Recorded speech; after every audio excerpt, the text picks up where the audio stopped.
Gannon, I promise it's the last time I'm going to ask you. I'm just freaked out, okay? Are you sure you didn't do it on purpose? Yeah, I wanted to come.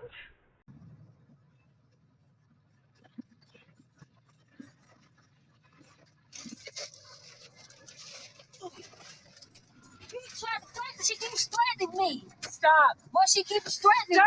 me. I am Letecia Stauch, which is Gannon's stepmother.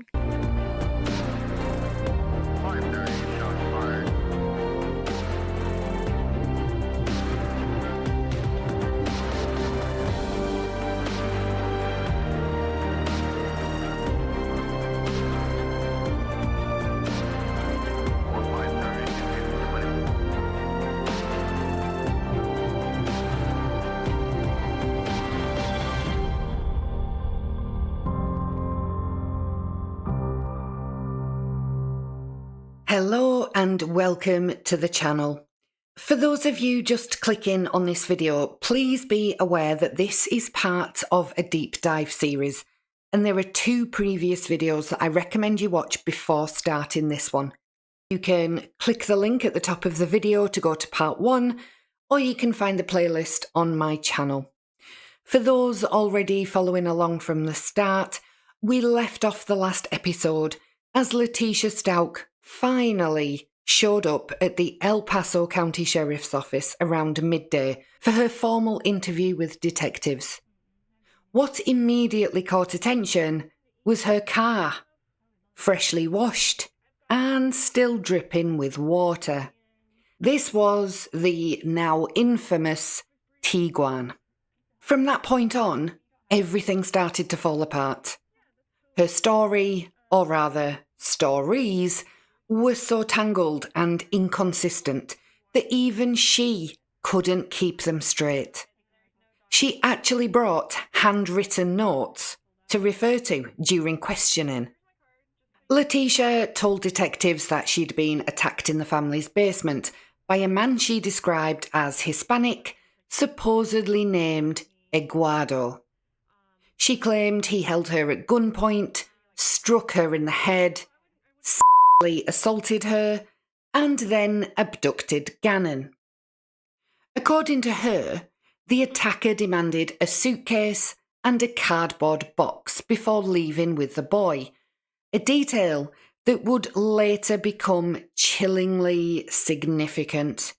She appeared smart enough to bring attention to the suitcase in her tall tales to detectives, because she knew how important it was to the case and needed to have a ready excuse for it. But she wasn't smart enough to think that by bringing attention to it, she was actually making herself look suspicious. In the event of a child going missing, I'm not actually sure that anyone in the family would have immediately noticed a suitcase disappearing. Going around making sure that suitcases and other kinds of travel bags were in the places they were normally stored, I just don't think would have been top priority. Detectives immediately found her version of events difficult to believe. Letecia said that she cleaned up afterwards, but refused a sexual assault examination when one was offered. Before she left, investigators managed to seize her phone, a crucial move that would later prove instrumental in the case. Near the end of the interview, we saw that Letecia began complaining of chest pain and was having trouble breathing, even stuffing tissues into her pants for reasons that really baffled officers and, to be quite frank, baffles me as well. Despite paramedics confirming that her vitals were normal, she insisted on going to the hospital, and detectives used that opportunity to take possession of her Volkswagen Tiguan. At the hospital, nurse Amanda Van Ness examined Letecia, who repeated her claims of being raped and briefly knocked unconscious. However, Van Ness noted that her injuries didn't support any of those statements. Aside from minor scrapes on her hands and a small abrasion Letecia blamed on her dog, there was just nothing consistent with her story, and no signs of psychosis or mental illness either. This was the only testing that Letecia allowed though, and that sane exam, it just never happened. Meanwhile, back at the Stauch home, detectives were uncovering more suspicious evidence. They found multiple scrub brushes loaded into the dishwasher and an empty gallon container of vinegar, both suggesting an attempt at clean-up. Later that same day, Harley, Letecia's daughter, and a co-worker named Janine Sanchez, the receptionist at Massage Envy where Harley worked, picked Letecia up from a Taco Bell near the hospital. Harley had planned to stay at Janine's house that night and, strangely enough, Letecia tagged along and stayed there too. Something that Janine later recalled as unsettling and out of place. We then examined Letecia's bizarre text message exchanges with Al and ended with Letecia using Harley's phone, actually pretending to be her daughter. This is where we pick things up today, with yet more strange and disturbing messages from that conversation, which spilled over to the next day, the 30th of January. At 4:38 a.m, a text is sent from Harley's phone to her supervisor at Massage Envy, in which Harley resigns. Except Harley didn't, because Letecia actually sent this message. It read, "I wanted to say thank you for being supportive and for our time at work. I know I provided an initial date that was for me leaving for BMT, but due to safety concerns with my family situation, I need to take care of myself and make sure I am safe at this time. I hope you understand that this was an extenuating circumstance, and I hope that I can leave with a great relationship and future references. Thank you." Letecia then began texting Al's phone again, pretending to be Harley. She wrote, "My life was threatened on social media and told how people are looking for me. My grandma has been threatened, so I do understand the pain and scaredness, but my mom did not do anything to harm Gannon. You should know that. I can come this afternoon to get my things." Al replied, "None of that is by me. You are always safe with me, and you know that." Harley's phone responds, "Not by you, but you could stop it." Al replied, "Social media is stupid. You should be with me. Your grandma and them should not have gone on there either. Call me." Now, this was in reference to some comments that Letecia, her sister and mother were posting on Facebook at the time, sticking up for Letecia and generally managing to irritate everyone who came across their posts. Letecia, still pretending to be Harley, replied to Al, "I did, and you didn't answer." Al responded, "No, I just called and it went straight to voicemail. Harley, you are 17 and you are my responsibility. I know you are scared and confused about all of this, but I am making this very clear. I am asking you and Amy to come and see me. I need to verify your safety. If you leave without seeing me first, I will fear for your safety and have to report it to police as missing runaway. If your mom signed consent, like you said, I must see it ASAP and have a copy, and it must specify who you're allowed to leave with. This is the issue I was trying to avoid by sending you to safety yesterday, but you chose not to do that. Either way, maintain constant contact with me and keep me informed of your location. I will not come and try to bother you, but I need to know that you are safe at all times. I love you." Harley's phone replied, "I'm not scared. Why would you do this when I don't want to be around you? Be with Landon. You turned on my mom. I want to be with my grandma and my uncle and aunt. I am not your child, nor will I ever be." What an awful, awful text message for a stepdad to receive from his stepdaughter when his son is missing and he is concerned for his stepdaughter's safety and well-being. How absolutely heartbreaking that must have been. Despite the fact that he seemed to understand at this point that he was probably talking to Letecia and not Harley, just imagine how he must have been feeling at this time. Al replied, "I disagree, but I respect your opinion. I have to visually confirm your safety.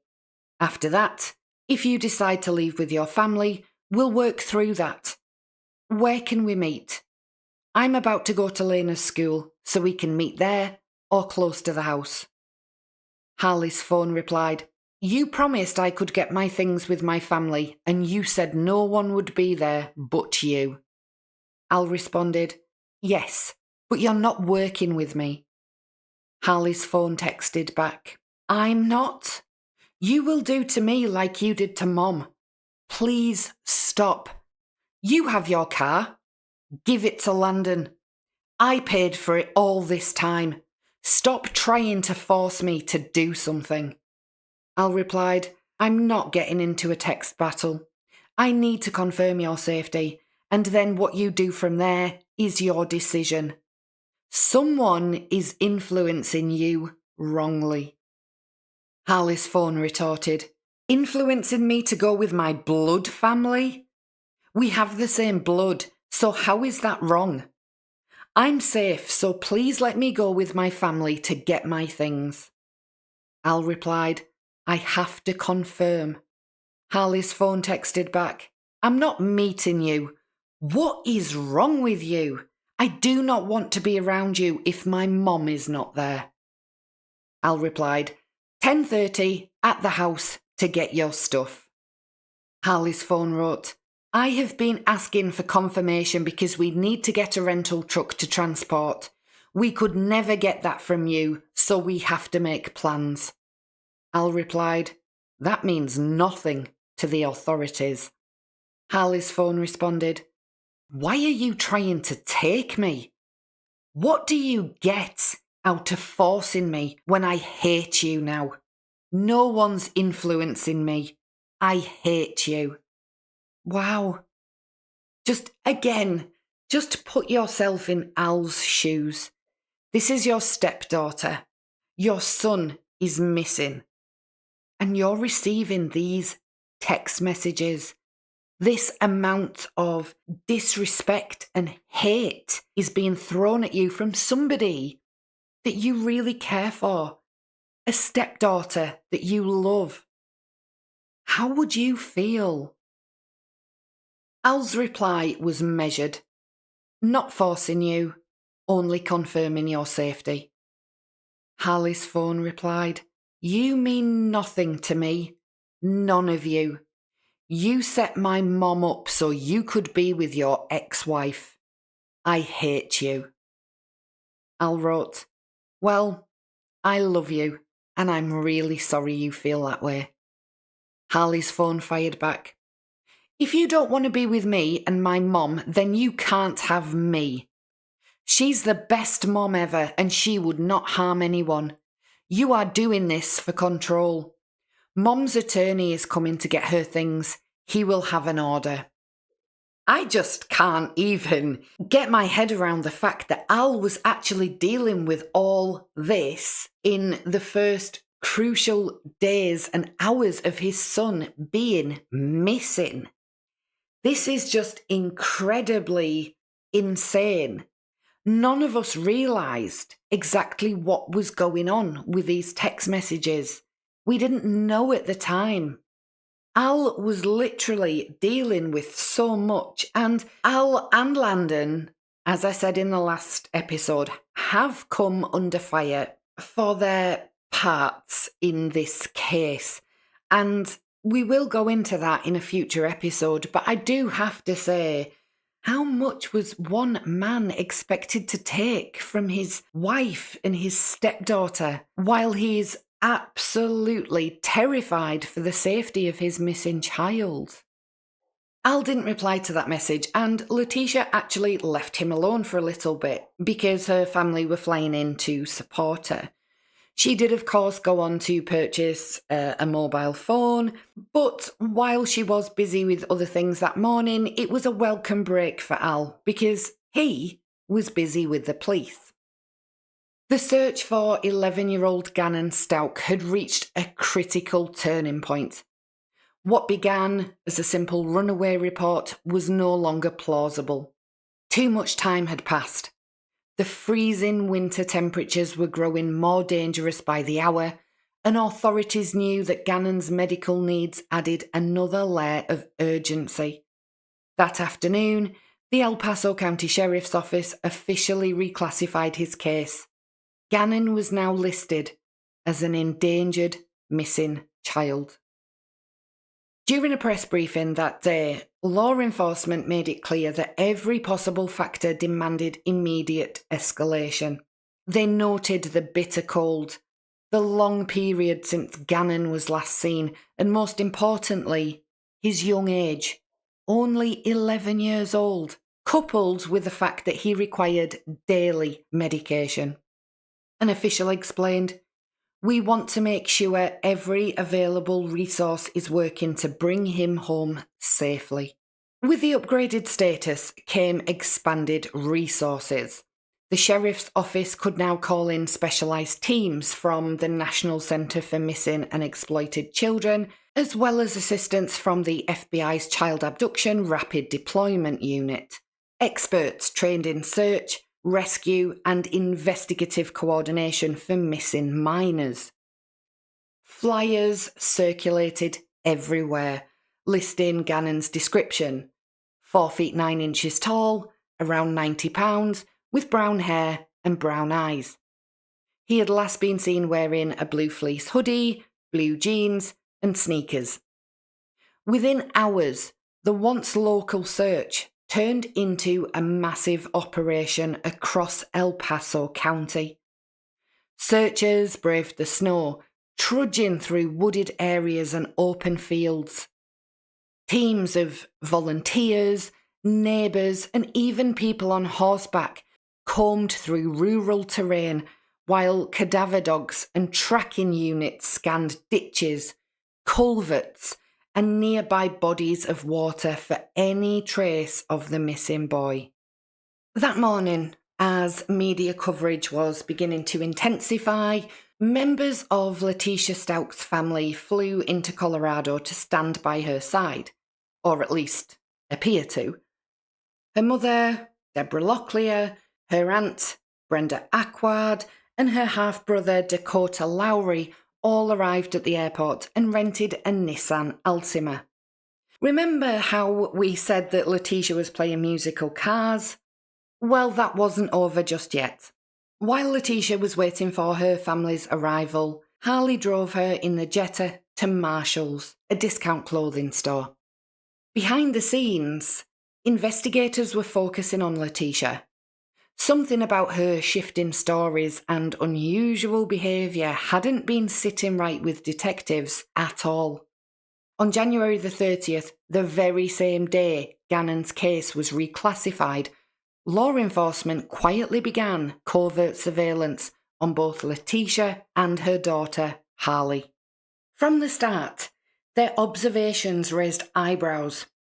Detectives noted that Letecia often sat low in the back seat of Harley's car, seemingly trying to conceal herself as they drove around. Her behaviour suggested she might have been aware of police interest and was trying to avoid being spotted. That afternoon, at approximately 1:24 p.m, investigators decided to make contact. Detective Sergeant Christopher Ganstein approached the pair as they exited the store parking lot. The plan was to conduct what was called a soft contact, a calm, non-confrontational introduction intended to put Letecia at ease while executing a search warrant. But things didn't go as smoothly as hoped. As Ganstein approached, he noticed Letecia already had car keys in her hand, and his instinct told him not to let her reach the vehicle. When he identified himself and informed her that officers had warrants for both the car and any phones associated with the pair, Letecia's reaction was immediate. Shock followed by panic.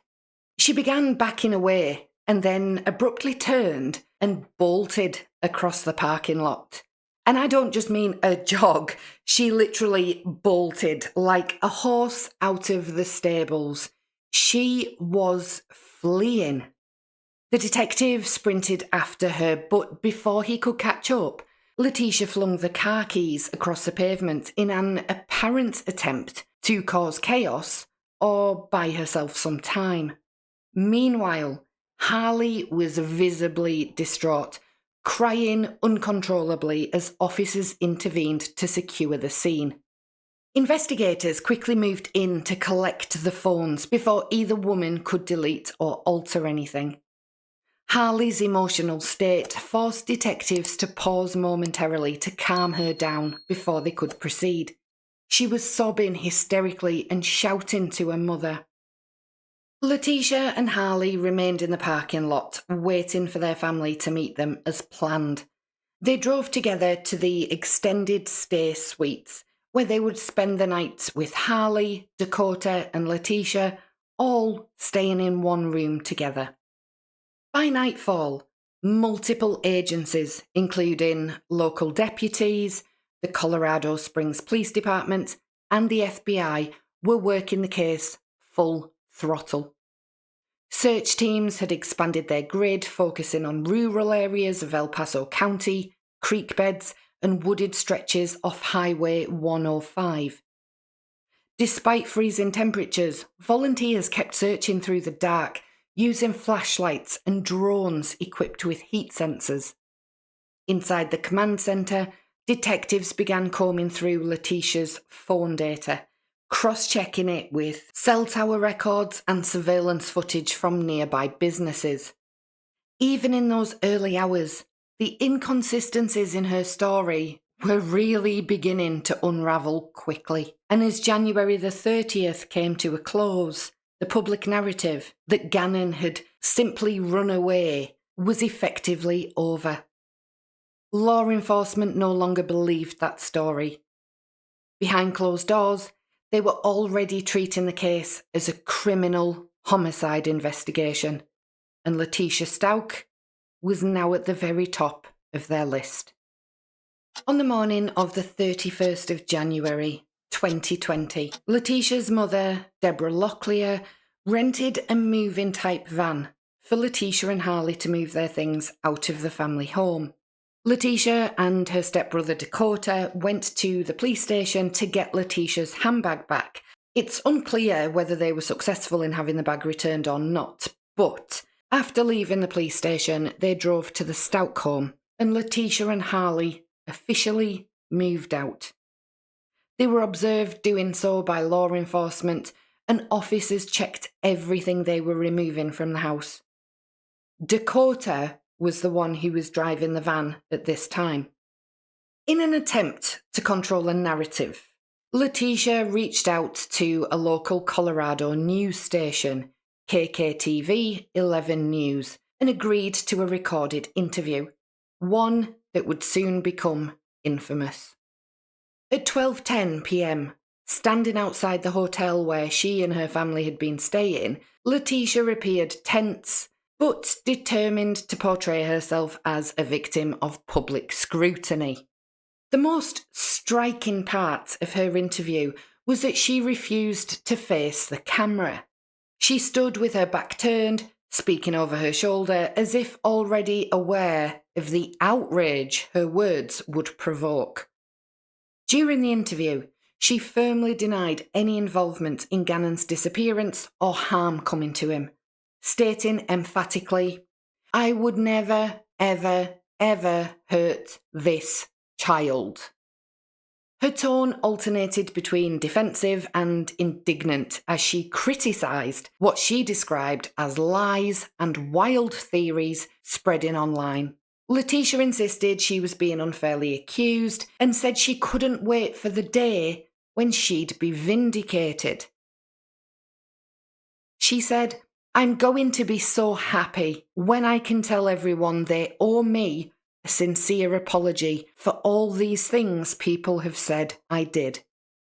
Throughout the brief interview, she rambled about social media gossip and portrayed herself as misunderstood, not a suspect, but as a mother figure, cruelly judged by strangers.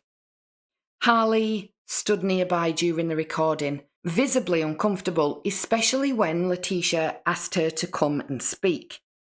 This clip, which we're going to watch now, became one of the first public glimpses into Letecia's manipulative behaviour, an attempt to sway opinion at a time when investigators already suspected her of deception. You are? I am Letecia Stauch, which is Gannon's stepmother. You've been a part of the investigation since the very first time. You were the last person to see him. Is that right? Correct. What did you see when you last saw him? Well, I'm not allowed to talk about anything with the case. I would more so be willing to talk about how the community needs to have faith and continue to work together and not make these false accusations, like the things that have been said that I've disappeared from the community. I haven't been there to help, but there's lots of reasons behind that. Reasons like death threats, right? Right. Death threats are one of them. My family's getting lots of death threats. We counted over 20-some death threats already. Two, my husband's ex-wife is living in our home, and of course I'm not coming home to do these things and to help with the family when I was kind of like told I couldn't. And then many other things that happened with the El Paso County Police Department, you know, and in doing the investigation I was told I wasn't complying. And could I elaborate on that? Please do. Yes. So I asked for an attorney during the interview, and I was denied that by them. I was held because they were blocking the door, and I was told I couldn't leave, and that if I would have touched them, they would have probably, you know, said I still wasn't complying, or said I was, you know, trying to run away or something. But during the interview, I asked several times, could I stop the interview? Could I get an attorney? Could I stop the interview? Could I get an attorney?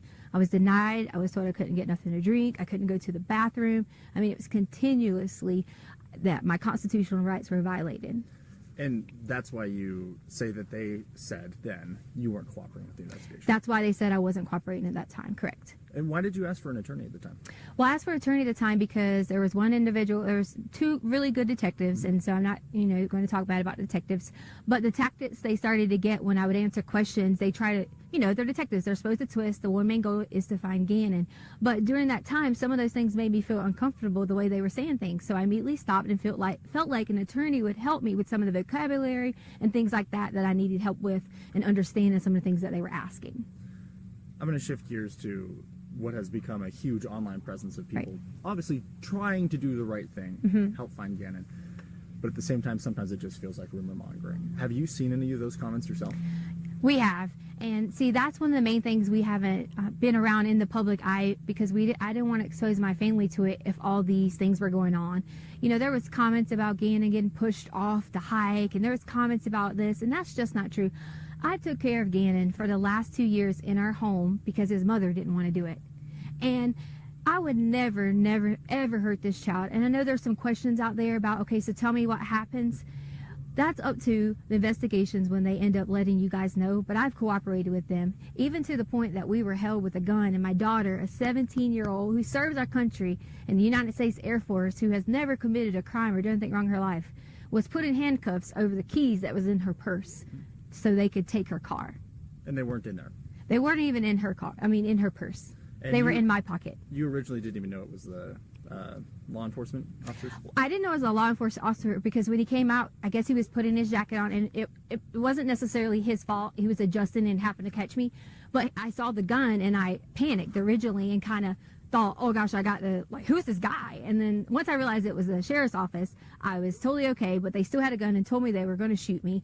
But I was really concerned about my daughter, asking why she was being detained in handcuffs and things like that, when that shouldn't even happen for a child. That shouldn't happen for someone who was standing inside of a store shopping, because we couldn't have any clothes because all of our clothes were here. If we came here and got clothes, you know, we would be harassed. So she went to purchase some underwear and things like that and was put in the handcuffs in the store, you know, and then brought out with men with guns. And that's just not okay. You know, they could have approached me and said, hi, I'm with El Paso County, can I please get this, instead of the way that it happened. I'm just going to take your shot. Doing great. want to make sure that we're still good on recording, still can hear you okay. Okay, yeah, sounds like we're good. Every once in a while my mic will give out, and I want to make sure that's not going to happen here. Okay.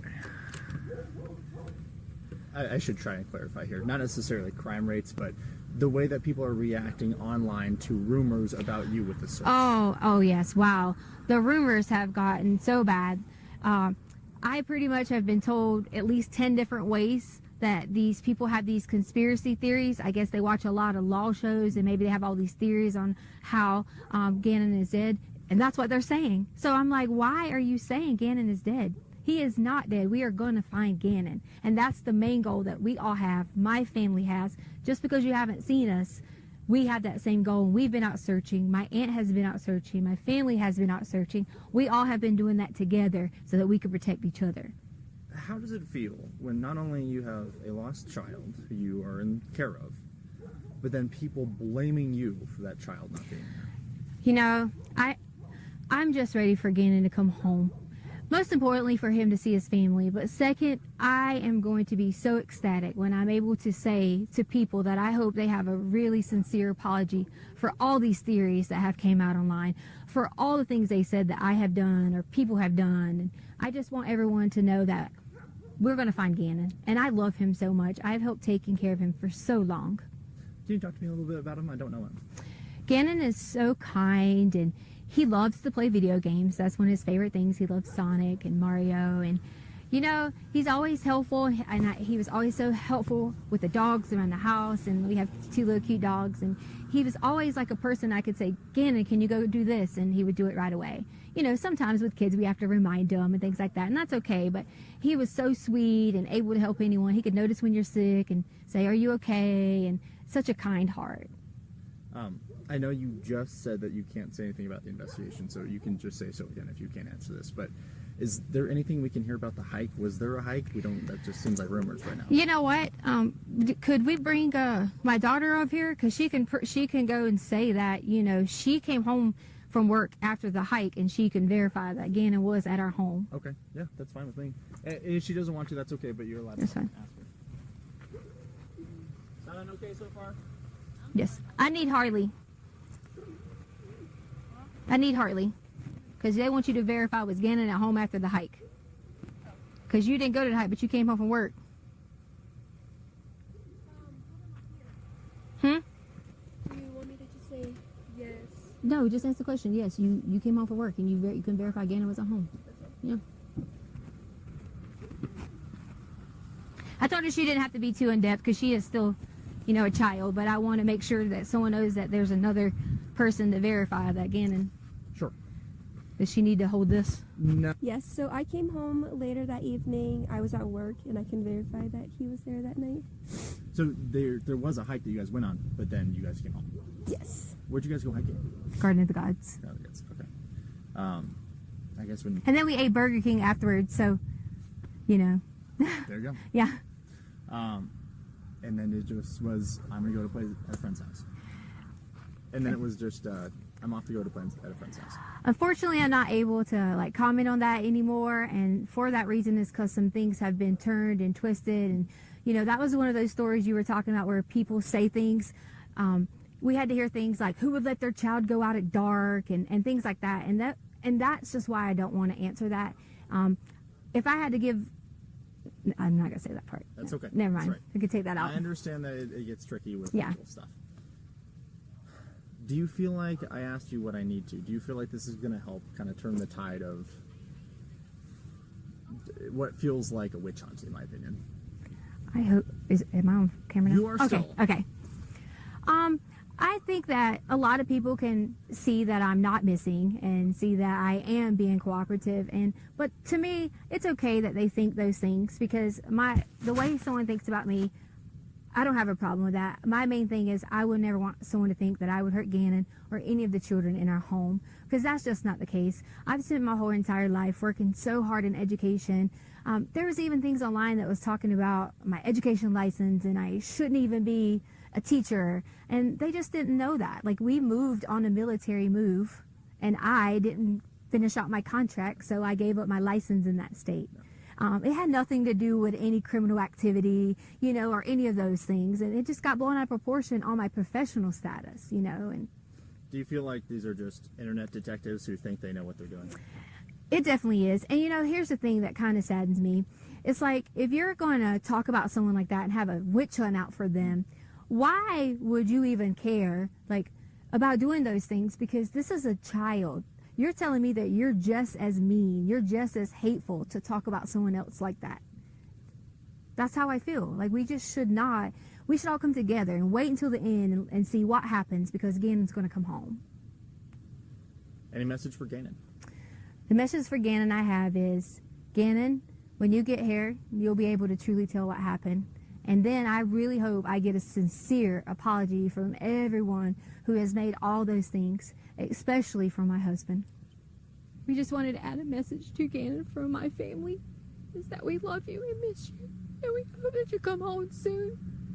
And Gannon, I can't wait till you can come home and let everyone know that you're okay. We love you. Now, what stands out to me in this interview, apart from Letecia being her usual selfish self and playing the victim, is the way she tells the interviewer that Harley can come and speak, and then goes and tells Harley that the interviewer has asked for her to come and speak, when it was really Letecia's suggestion. The fact that she would put her daughter in yet another position where she's highly uncomfortable and makes a public display out of her is absolutely disgusting. It's almost as though at this point, Harley is just an accessory Letecia can use when she feels it will be of benefit to her. She shows no concern over how Harley is feeling at this point, and it's also clear she has no concern for how Al, Landon, and the rest of Gannon's family were feeling, because all she wants to do is talk about social media gossip. An interview where she had the opportunity to talk about Gannon, to tell us little stories about him, who he was as a young boy, to make a heartfelt appeal for his safe return. It was just all about her. It's actually really disturbing to watch, and it's one of those interviews where you feel real anger. Even before it came out that Letecia was involved in Gannon's disappearance, you felt mad watching this and wondering why a so-called loving stepmother was wasting an appeal opportunity. This interview did her absolutely no favours. Yes, people were speculating online at that point, and one or two people on Facebook clearly already had the measure of her. But who cares what unknown random people on the internet are saying about you when your stepson is missing with an endangered child alert out? Those of you that have been with my channel since my very first video know that I like to try and look at things in an unbiased way and play devil's advocate where I can. It's important when researching crimes that we always look at both sides of the story and the reasons for why people might do what they do. It's also important to look at mitigating circumstances. I have to do this daily in my job because I work with criminals, so it's second nature. But I have to be completely honest, I have struggled over many years to find any mitigating factors in the case of Letecia Stauch. I always try and leave emotion out of crimes. Again, another requirement of my job, really. But this is one case where I actually feel real anger towards the perpetrator and just can't seem to step away from it. This woman, honestly, drives me mad. Earlier that same day, detectives had quietly continued building their case. The focus still on Letecia. Around midday, investigators conducted a detailed search of Harley's vehicle, combing through it for traces of evidence that could connect back to Gannon's disappearance. Meanwhile, surveillance teams maintained visual contact with Letecia and Harley as they moved around downtown Colorado Springs. At approximately 3 p.m, Letecia and Harley were observed exiting their rental car, the Nissan Altima, in a busy downtown area before heading back to the hotel. Law enforcement followed them closely and discreetly attached a GPS tracking device to the Altima, allowing investigators to monitor Letecia's movements in real time. Roughly half an hour later, at around 3 p.m, Letecia announced to her family that she was heading out to pick up some dog food, a seemingly mundane errand that would, in hindsight, take on enormous significance. She left the hotel alone, driving the very vehicle police were now tracking. What investigators would later piece together from GPS data and surveillance footage was really quite scary. Between 4:16 p.m. and 5:13 p.m, Letecia's phone and vehicle activity placed her in Douglas County, the same remote region where her Volkswagen Tiguan had been active just days earlier. The area authorities believed Gannon's remains were first left. Detectives later concluded that during this trip, Letecia returned to that location to retrieve the suitcase containing Gannon's body and transferred it to the rented Nissan Altima. By the time she returned to the hotel, roughly 3 hours later, at 6 p.m, she told her family she'd simply been out shopping for pet supplies. But 3 hours was a long time to be gone for a short errand. I have 5 dogs, and it doesn't take me 3 hours to go shopping for pet supplies. I'm really not sure why her family accepted this excuse, because I certainly wouldn't have done. But this isn't about my thoughts on that. The family did accept that excuse, and they seemingly didn't think anything of it. But the GPS data told a story that didn't match Letecia's words. Unbeknownst to Letecia, investigators were now tracking both her movements and her lies step by step. Each mile she drove, each inconsistency in her statements, and each suspicious detour was quietly recorded. Evidence that would soon dismantle the version of events she tried to sell to the public just hours earlier on camera. The morning of Saturday, the 1st of February 2020, marked yet another strange and telling day in Letecia Stauch's movements. By this point, she had already cycled through multiple vehicles, the musical cars, an unusual pattern that detectives would later view as deliberate attempts to hide evidence and mislead investigators. This day would see her secure what would become the 6th vehicle connected to the case. That's right, the 6th vehicle. At around 8:17 a.m, Letecia's half-brother, Dakota Lowry, accompanied her to a local budget rental location to help her exchange vehicles. Together, they then transferred several items from one van to the other, a routine task that, for Dakota, was actually quite odd, because among the items Letecia moved was a large, heavy suitcase that clearly required a lot of effort to lift. When Dakota offered to help her load it, Letecia brushed him off, insisting that she could manage on her own. And Dakota later recalled how she seemed strangely protective over it. Curious, he asked her what was inside, and Letecia replied casually, "Oh, just softball stuff." But detectives would later conclude that this was a lie, one concealing a horrifying truth.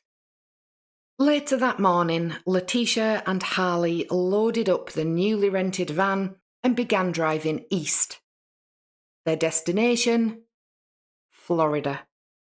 It was a cross-country trip that Letecia claimed was simply a family getaway, but investigators believed she was really trying to dispose of crucial evidence, and tragically, Gannon's remains. Sergeant Rosario Hubble of the El Paso County Sheriff's Office would later go on to testify that he believed Gannon's body was in that van during the drive. Harley, heartbreakingly unaware, sat just a few feet away from her stepbrother's remains, having no idea what her mother had done. Back in Colorado, the investigation at the Stauch family home intensified. Crime scene technicians concluded a detailed forensic sweep of the property, and what they found confirmed their growing suspicions. Inside Gannon's bedroom, investigators detected visible and chemical traces of blood. The pattern wasn't isolated. It trailed through the hallway, into the utility room, up the staircase, and continued toward the garage. The sheer spread of the blood evidence told them that whatever had happened inside that house hadn't been quick or contained. It was violent, prolonged, and disturbing. When investigators processed Letecia's Volkswagen Tiguan, they made even more discoveries. Small but telling blood traces were found in multiple locations: on the rear bumper, on the rear passenger seat, the front passenger seat, and even the glove compartment. Forensic analysis confirmed that the blood belonged to Gannon. Letecia later attempted to explain this away with yet another implausible story, and we'll get into that in just a few minutes. When Sergeant Hubble examined Gannon's bedroom himself, he noticed something far more significant: a large pool of blood that had soaked completely through the carpet and even into the concrete foundation beneath. Now that is a lot of blood.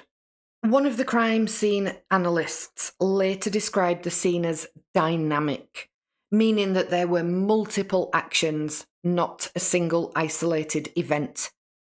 In other words, this was never an accident. This was a violent assault. The level of blood loss and spatter was far greater than investigators initially anticipated.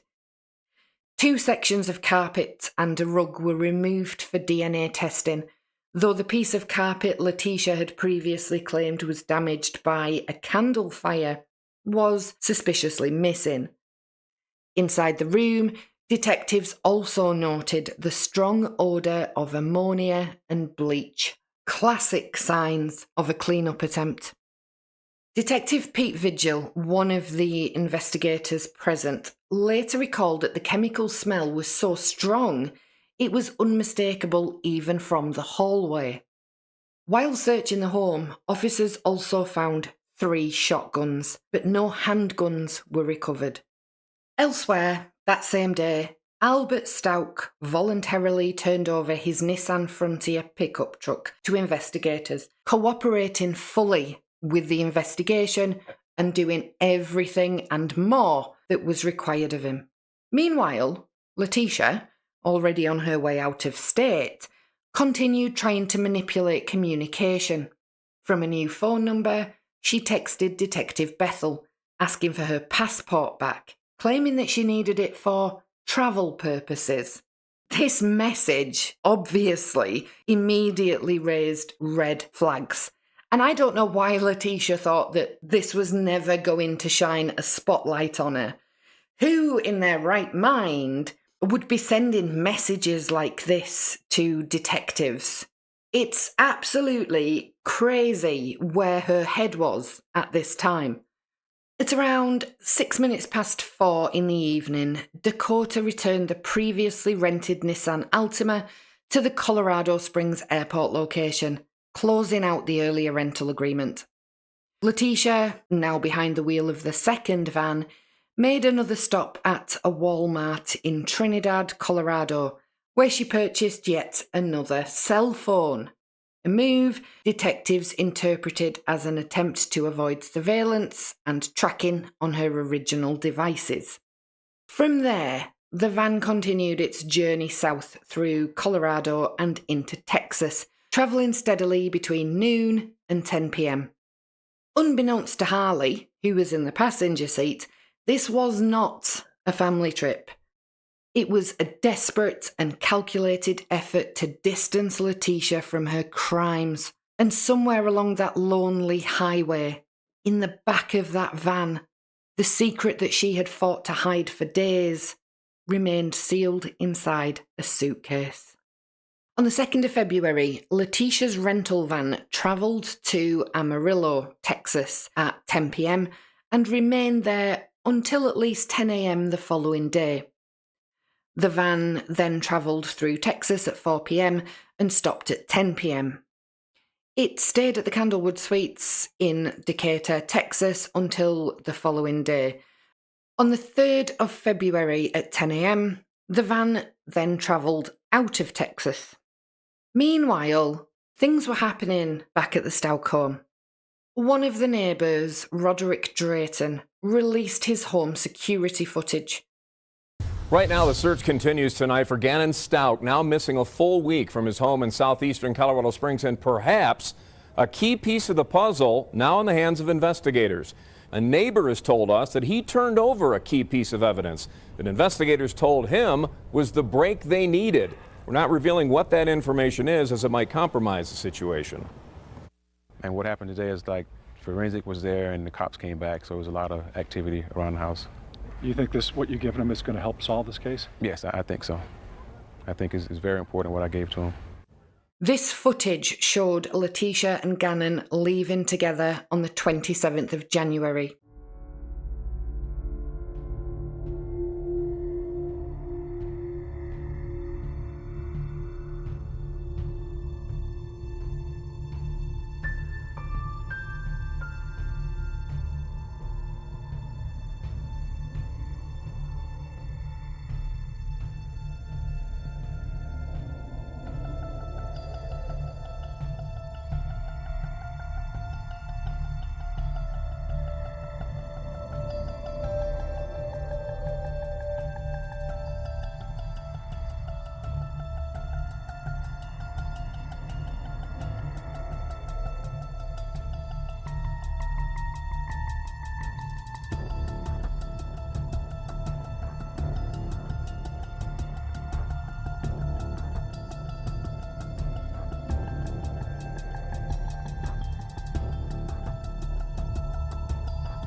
It is a prolonged cause of dispute as to whether the footage shows Gannon returning that afternoon.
I mean, he had to return home, surely, because that's where his murder took place. But what do you see?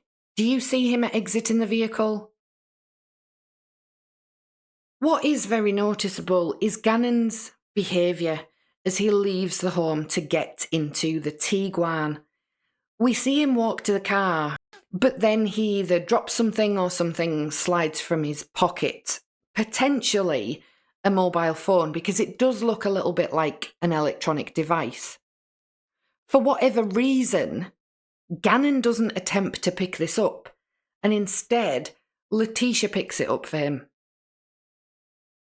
It's possible that at this time, Gannon was either already seriously injured, drugged, or both. It's actually just so awful to see, and I know the footage is grainy and a little bit pixelated from being zoomed in so much, but it's not pixelated and distorted to the point where it changes what is actually happening. No artifacts have been introduced into this zoom in that could be showing us something that potentially isn't there. From 4:10 p.m. through to 10:10 p.m, Letecia's rental van travelled through Louisiana onto Alabama. At 11:43, Letecia made a reservation online at Candlewood Suites in Pensacola, Florida.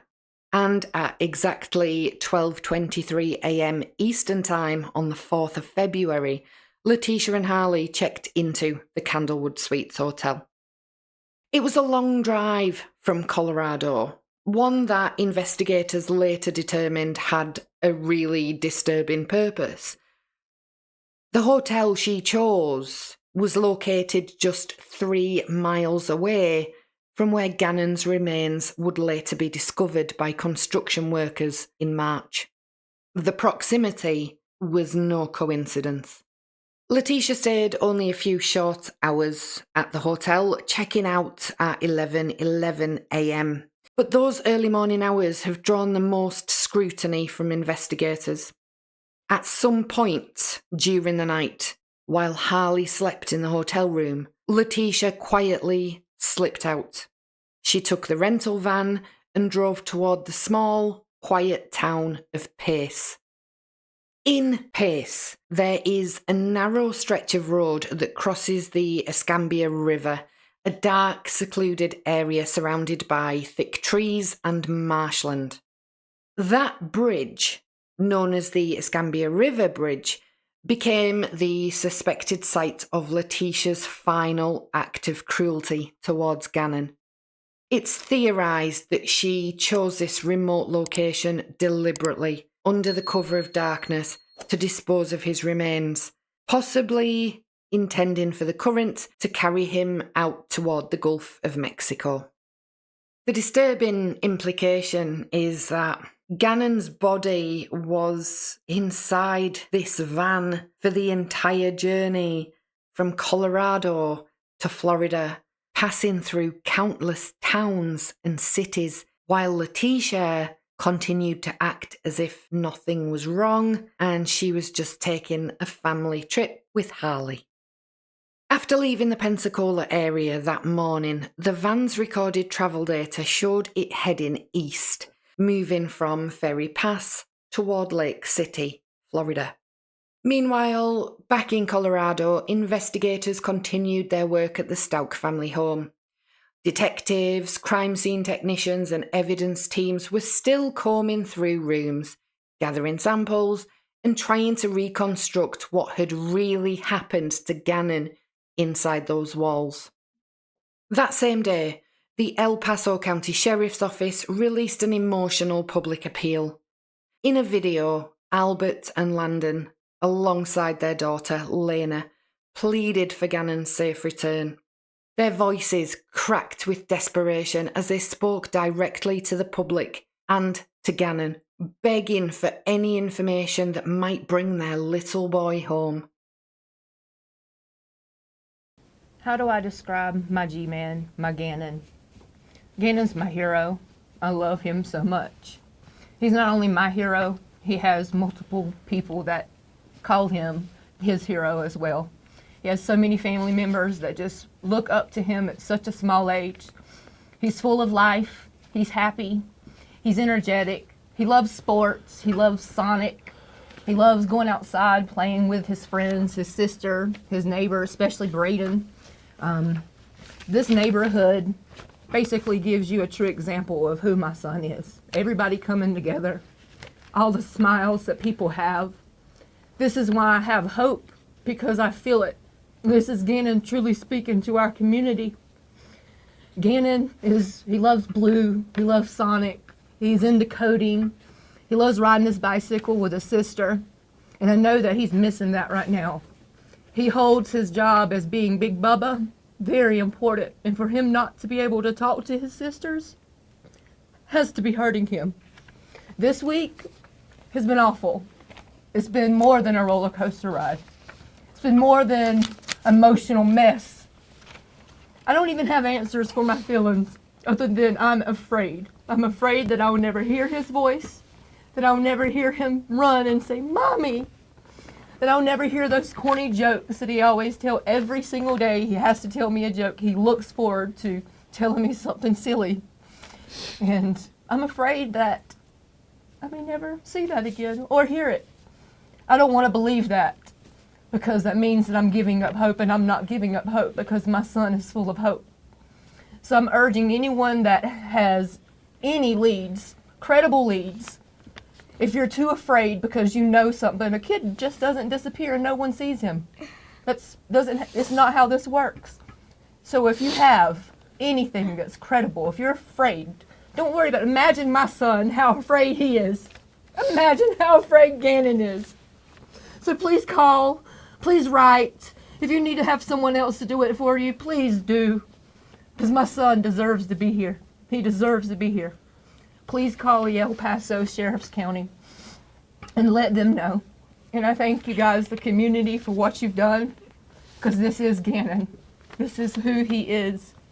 And I thank you guys so much.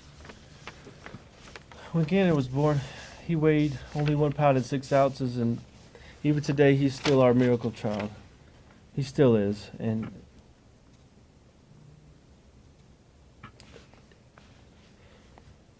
he's such a happy child, and he just brings life to every party.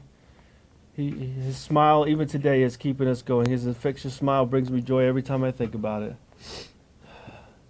The past 8 days have been, as Landon said, a roller coaster of emotions. Sometimes we jump in for joy because we get an information that we might think is a break in the case, and then the next minute we get we see something or get information that just breaks our heart into a million pieces again. But through all this, just know that your thoughts and your prayers and your messages, keep them coming, because even if we don't respond, we are receiving them, and that has given us strength to get through this.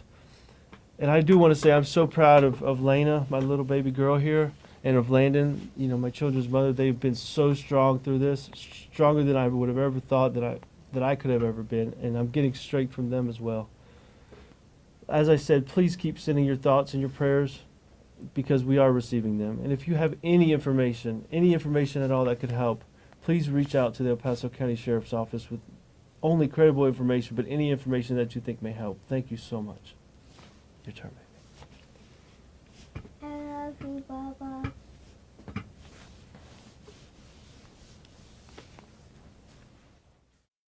The video spread quickly across social media, drawing nationwide attention to the case. First things first, please just introduce yourself. Give us Yes, your name and title. I'm Sergeant Deborah Minott, DEBORAHMYNATT. We're on day 8 now. Yes. Since Gannon's disappearance, tell us where we're at now. We saw a lot of activity yesterday and last night at the home. What's the latest update? So we are still continuing parallel investigations as well as search efforts for Gannon. Our number one goal is to find Gannon and to bring him home safely. We're not seeing as many, people out on the streets, as you will, as you did over the weekend. They were everywhere. Yes. What's going on today? That's true. So you might not be able to see the larger groups that we had out there, but just please understand that we do still have those search efforts continuing, and they might be more centralized, more concentrated areas, because that investigation led us to those concentrated areas. So just because you don't see the larger groups, you don't see the horses, you don't see the dogs or the search and rescue team, that does not mean that we are not focusing on this investigation. We're absolutely doing that. Is he still considered a missing persons investigation, or has it become criminal? It is missing persons, endangered, because of those factors, again, with the weather, his age, and medication he was taking, and also the time frame. And so going into their homes, I mean, we saw obviously their video of Metro Crime Lab there and everything. Yes. What would you say their community is saying that this isn't criminal, but you do have investigators going in and taking evidence out of the home? Can you talk to that a little bit? And just as an example, we used a search and rescue dog who had a really strong scent, and we get pieces of information that might not be criminal, that might just lead to where he might be, those kinds of things. And so when we get those pieces of evidence, it has to be maintained and protected, and again, that's why we use Crime Lab. They're really good with that. They're experts in the field, and that's why we do that. So it might not be criminal, and there are some cases where Crime Lab is involved and it's not criminally involved. To all the people who are following this and praying for this young boy's return, just like everyone in the community is, Yes. I mean, is there anything that you can give us for an update for them? Do you feel like you're getting closer? Do you hope something will come up in the next few days? Just please entrust the process.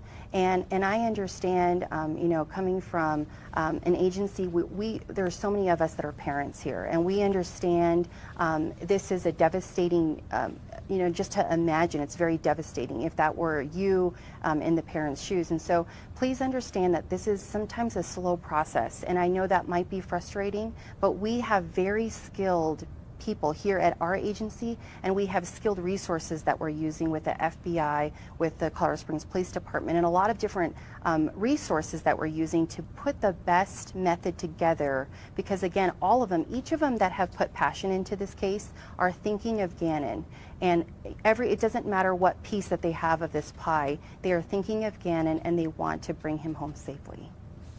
Can you just kind of reiterate for some of the people the timeline? I think we've all heard a little bit of a different thing. He was at school, he wasn't at school, he was on a hike. Can you go into any of that? We can't, unfortunately, can't talk about those specifics. Are you still saying that he went missing between 3 and 4 o'clock? That was the only information relayed to us, and therefore the first day that the reporting party called in, that was indicated to us. That was the bit of information we had to work with. There were some other factors and information obtained during that call that we type coded him as a runaway because of information we received. But And that when reporting. Did you get that? When was he reported missing? That was the evening of Monday the 27th, which was approximately 6:55 p.m. And that was reported by the stepmother, is that correct? Yes. So that original timeline that was just asked about is based upon the initial call from the stepmother? Yes. Okay. By the 5th of February, Letecia and Harley were still on the move. Data from the rental van showed it passing through Lake Buena Vista, Florida, just after midnight, a place better known as home to the Walt Disney World Resort. The irony of that location. a place built around magic, laughter, and family vacations, stood in sharp contrast to the grim reality that had been hidden within that same vehicle. Later that night, around 9 p.m, the rental van left Lake Buena Vista and continued its long, winding journey north. Just after midnight, February the 6th, the van's GPS placed it travelling through Pooler, Georgia, a small town just outside of Savannah. By now, Letecia had been on the road for days, driving across multiple states and rarely staying in one place for long. A few hours later, she stopped at the Days Inn in Forest Brook, South Carolina, before continuing north once again. From there, the van travelled through Conway and eventually into Myrtle Beach, South Carolina. The vehicle then remained parked for an extended period, suggesting that Letecia may finally have taken some time to rest. Whether this pause in the journey was about regrouping or simply waiting to decide her next move, we can only really speculate. But what was clear was that Letecia wasn't heading home. She was creating distance, staying mobile, and trying to stay out of reach. On the 7th of February, back in Colorado Springs, investigators officially seized the Stauch residence as an active crime scene. Albert and Lena had already moved out, leaving the home in the hands of law enforcement.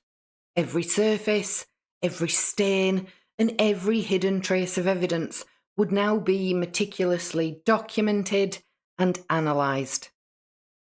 The investigation was intensifying, and the net around Letecia was beginning to close.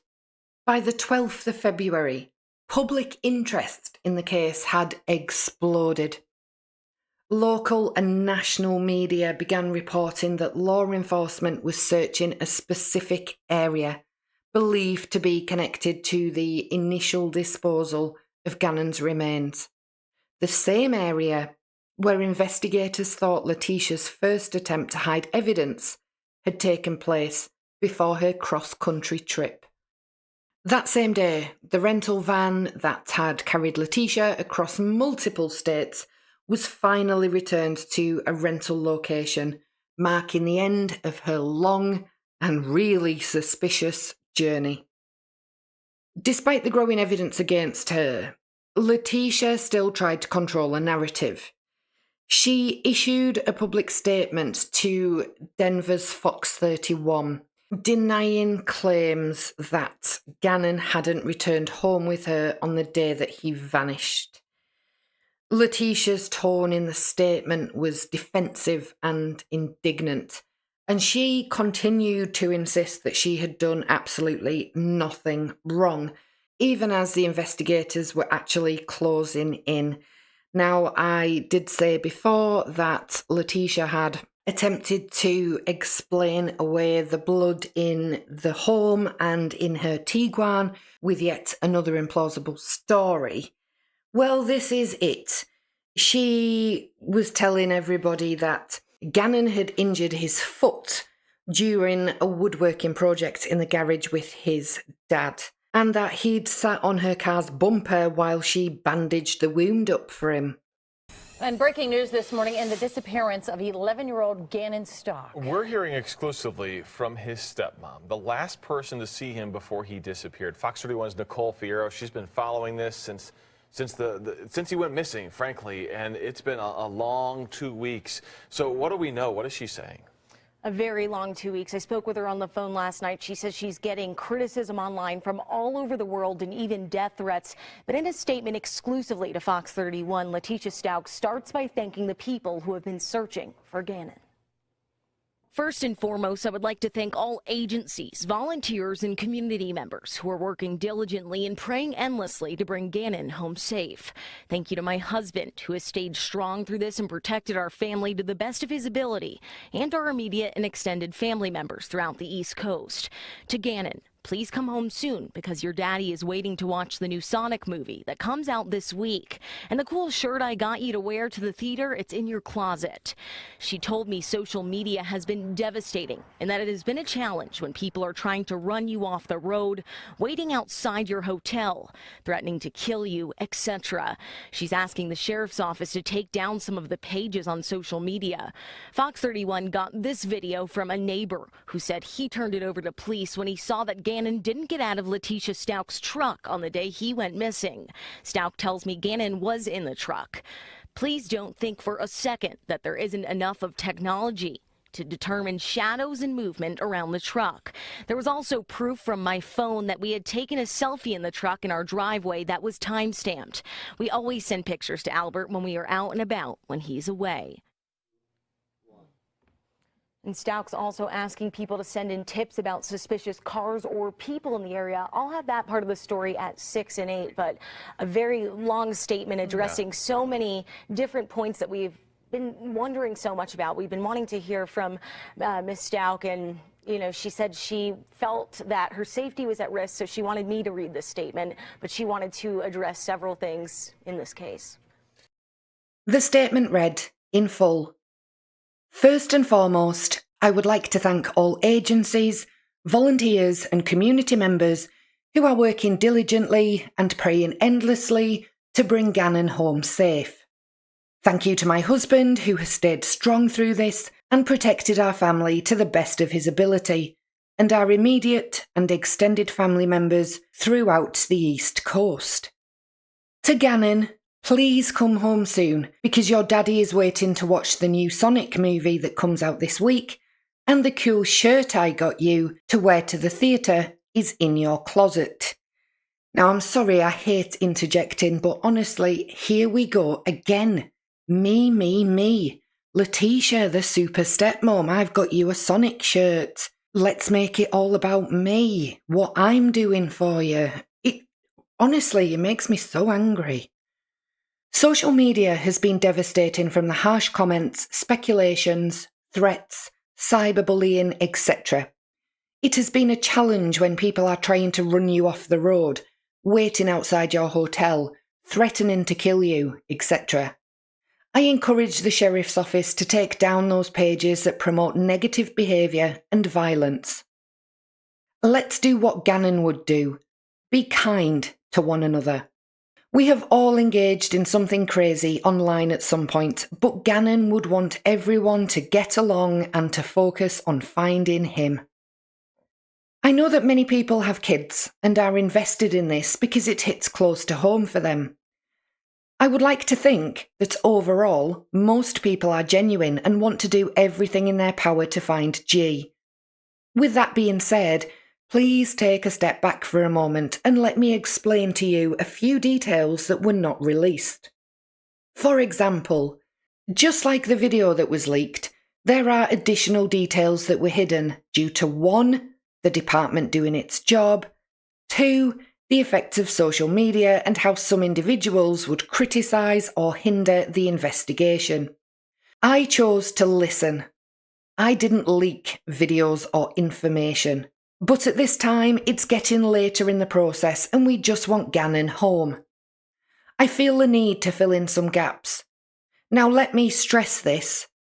Police have known this since the first interview. Saturday night, G was helping me unload in the garage and cut his foot because there are a lot of tools because Albert does woodworking. He sat on the edge of the car and we bandaged it up. He was good to go. He always loves helping his dad in the garage build things like his Lego tables and the flower pot they built for me as a gift. Oh, jeez. After this, I noticed G kept going to the side of the house. He told me he was checking to see if the gate was locked because he was the only one with the gate key. It made him proud to be the man of the house while Albert was away.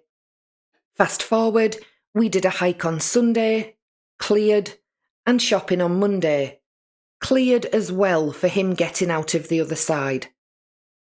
Please don't think for a second that there isn't enough of technology to determine shadows and movement around the truck. There was also proof from my phone that we had taken a selfie in the truck in our driveway that was time-stamped. We always send pictures to Albert when we are out and about or when he is away. That can be scanned for actual time verification. Last, from day one, the Sheriff's Office has known a description of the person/friend whom Gannon left with. I explained to them and provided evidence. They had information about G having the key to go out the side gate. Last, they have more in-depth details that go along with this, pointing to who sent the person or why he may have come. Again, I repeat, they have had this initially, and I was asked to keep quiet about it so they could have the best shot at doing their job and bringing G home. The last thing that they needed was a hindrance to their investigation. I encourage you to think of any suspicious cars that may have been in the area watching a few days prior and keep praying for G. And it's signed off, Letecia Stauch. Can we just go back and read that sentence again? The last thing they needed was a hindrance to their investigation. The only person being a hindrance in this investigation was Letecia Stauch. She was doing everything in her power to evade questions, to not have to deal with the family or the investigators in person. She's just run off on a cross-country trip, trying to get herself out of the limelight, yet pulls stunts like this, telling absolute lies that the police know the person, they have a description of the person who came for Gannon. If that's not a hindrance, Letecia Stauch, I don't know what is. But the physical evidence contradicted her version. A blanket recovered from the Tiguan was also found to have drops of Gannon's blood, proving that the bleeding had occurred elsewhere and had been cleaned, not treated. Around the same time, Letecia issued this public statement to Denver's Fox 31, she made another strange move. She called the El Paso County Sheriff's Office Evidence Department, pretending to be Harley, in an attempt to reclaim items that had been seized during the investigation. Detectives immediately recognised that something wasn't right.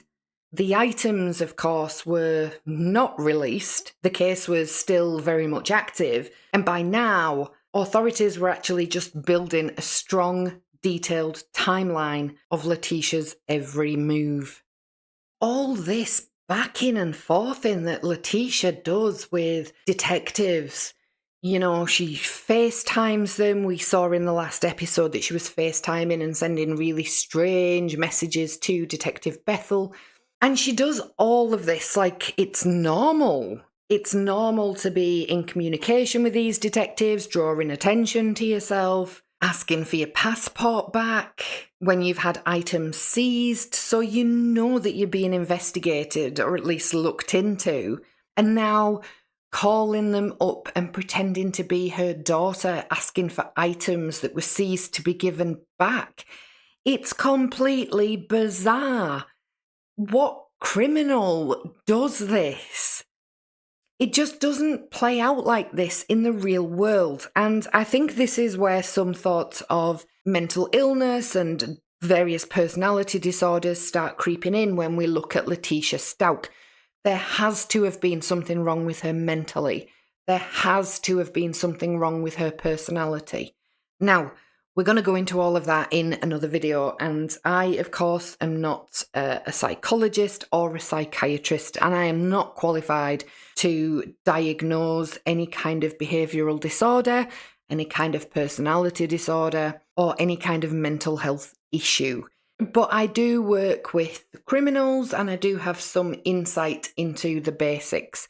So I'm not really going to go too much into my own opinions on those things. I'm just instead going to present the facts as they are from the case file that we've seen and from various testimony given about Letecia. But please do pop your thoughts in the comments and let me know what you think about Letecia and her personality and her mental health.